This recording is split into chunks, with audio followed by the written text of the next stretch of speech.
Welcome back to the channel. Today we're diving deep into the mystical and folklore-driven world of Rishab Shetty's Kantara, Chapter 1. The much-awaited prequel to the blockbuster Kantara has finally arrived, and it promises to expand the lore, the mythology, and the cultural essence of this universe. But does it truly live up to the massive expectations? Let's find out.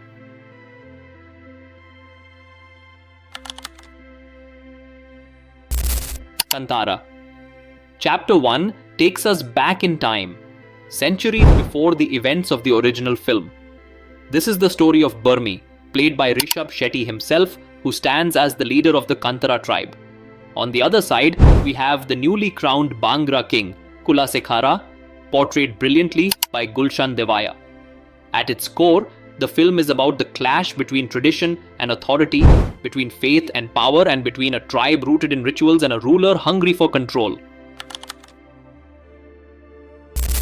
The premise is instantly gripping. Shetty clearly aims to build an ambitious saga that doesn't just entertain but also digs deeper into the folklore of South Kannada.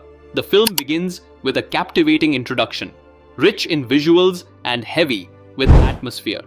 Right from the start, you're pulled into a world where divine myths and human greed collide.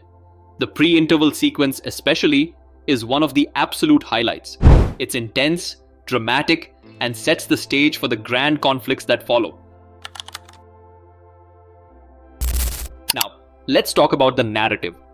While the film opens strong and the climax delivers an emotional punch, the journey in between isn't always smooth. The first half carries filler moments that stretch the runtime unnecessarily. Some of these scenes dilute the impact of the story's momentum. The second half too sometimes struggles under its own weight, slowing down just when you expect it to push harder. But despite these dips, the film manages to pick itself back up and end on a high note, mirroring the intensity we loved in the original Kantara. Performance-wise, Rishab Shetty proves yet again why he is the heartbeat of this franchise. As Burmi, he brings not just power and authority, but also a sense of restraint and inner conflict. It's a commanding presence that holds the film together. Gulshan Devaiah, on the other hand, is simply a casting masterstroke. As King Kulasekhara, he is cunning, ambitious, and yet deeply human. You sense both his strength and his vulnerability. Rukmini Vasanth too is given a solid role, adding depth, grace, and emotional grounding. And then there's Jayaram and the supporting cast, who enhance the authenticity of the setting, never letting you forget that this is a world rooted in tradition. On the technical front, Kantara. Chapter 1 is nothing short of a triumph. Arvind Kashyap's cinematography is breathtaking. The forests, the rituals, the battlefields, every frame feels alive with color and emotion. South Kannada is painted in hues that are both beautiful and haunting. Ajanish Loknath's music once again becomes a character in itself. The score carries the spirit of folklore, enhancing every ritual, every confrontation, every mystical moment. And let's not forget the VFX. They are subtle yet powerful, adding a supernatural layer to the story without ever drowning its earthy, rooted essence.